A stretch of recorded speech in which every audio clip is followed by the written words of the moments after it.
32 goals ang target ni Sangre Adamus, Kelvin Miranda na naka-align din sa kanyang 27th birthday wish. May shoutout naman ng aktor sa Encantadix at shippers nila ng co-star na si Angel Guardian na gumaganap na Sangre Dea. May unang chika si Aubrey Carampel. Kelvin Miranda just turned 27 this January 8. At sa special day niya, may simple get-together siya with the family.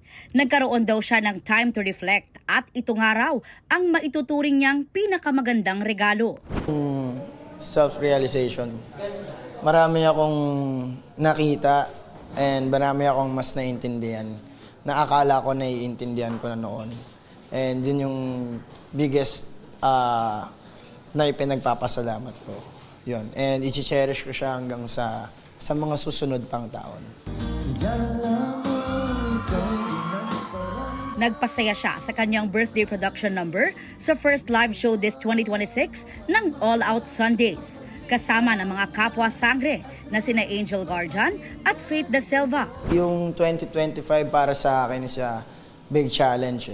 So, I think yung 2026 para sa akin, taon ko to. Gusto ko siyang i-claim ngayon. Nagpapasalamat tayo sa Panginoon kasi binibigyan niya tayo ng chance. Every day. Ano naman ang kanyang birthday wish at goals for 2026? Magkaroon tayo ng maraming pelikula. Talagang pelikula this 2026 and more projects para sa atin. Sa All Out Sundays din, tinanggap ni na Kelvin, Angel at Faith ang award mula sa GMAnetwork.com para sa pinagbibidahang Kapuso Telefantasia na Encantadia Chronicles Sangre bilang Kapuso Primetime Drama Series of the Year. Kung hindi naman po dahil sa ating mga kapuso at mga Encantadix ay talaga namang hindi po kami magkakaroon ng ganito. Kaya po para sa inyo to. Nagpasalamat din siya sa fans ng kanilang love team ni Angel na nagsiship at kinikilig kina Adamus at Dea. Siyempre masaya kami ni Angel na kahit paano may mga tumatalo na mga puso kapag kami may mga eksena at sumusuporta sa amin.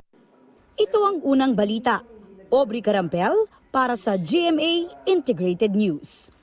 Gusto mo bang mauna sa mga balita? Mag-subscribe na sa GMA Integrated News sa YouTube at tumutok sa unang balita.